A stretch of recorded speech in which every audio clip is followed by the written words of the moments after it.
আমরা 11-12 কোটি টাকা জাকাত সংগ্রহ করি ধনীদের কাছ থেকে। এটা খুব বড় অ্যামাউন্ট নয়।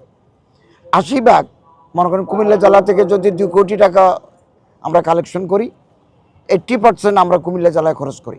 এটা জেলা প্রশাসকের নেতৃত্বে ইসলামী ফাউন্ডেশনের কর্মকর্তার মাধ্যমে আমরা গরিব, দুঃখী, অভাবগ্রস্ত, বিধবা, বিপন্ন মানুষের পাশে দাঁড়াই। এটাকে আমরা গিয়ার আপ করতে চাচ্ছি সারা বাংলাদেশে। এবং আমরা এই টাকাগুলো ক্যাশ দিই না, আমরা এগুলো চেকে বিতরণ করি, ক্রস চেকে, যাতে বেনিফিশিয়ারিরা পায়।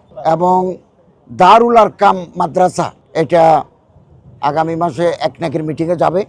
আমি খুব চেষ্টা করেছি এটা করার জন্য, অর্থ মন্ত্রণালয়, পরিকল্পনা মন্ত্রণালয় থেকে নিয়ে এসেছি। আগামী মাসে একনেক মিটিংয়ে গেলে, এটা পাস হয়ে গেলে আমরা দারুল আরকামের শিক্ষকদের বেতন, আমরা কেউ কোনো বাপ দাদা বা আগের কোনো মুরব্বী যদি একটা জায়গা ওয়াকফ করে দিয়ে যান, একটা হচ্ছে ওয়াকফ লিল্লাহ, আল্লাহর জন্য ওয়াকফ করা, আর একটা হচ্ছে ওয়াকফ লিল আওলাদ, সন্তানের জন্য ওয়াকফ করা। তো সন্তানের জন্য ওয়াকফ করলে ওনারা মুতাল্লি হবেন অ্যাকর্ডিং টু ল। আর ওয়াকফ লিল্লাহ করলে এটা গভর্নমেন্ট দায়িত্ব, আমরা জেলা প্রশাসককে দায়িত্ব দিই। স্পেসিফিক কোনো মামলা যদি থাকে যে ফান্ডে টাকা আছে ইমাম মুয়াজ্জিনদেরকে দেয় না, এটা আমাদের ওয়াকফ প্রশাসন আছে, ধর্ম মন্ত্রণালয় আছে।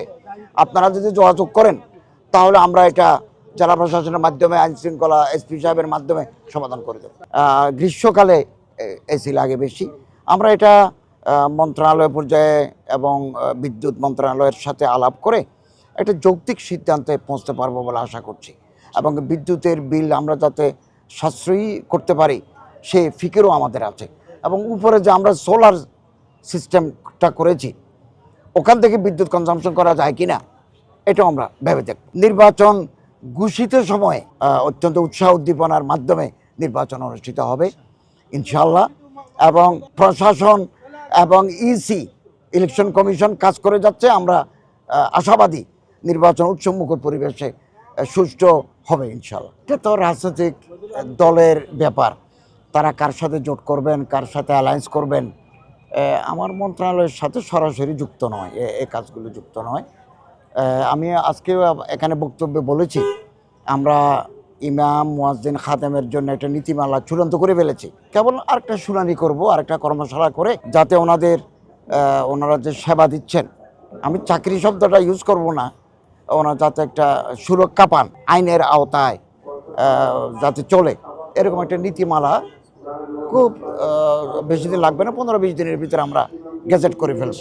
এবং মডেল মসজিদেরও 350 মডেল মসজিদ ওয়ার্কিং, ফাংশনিং, এগুলো আমরা করে ফেলবো।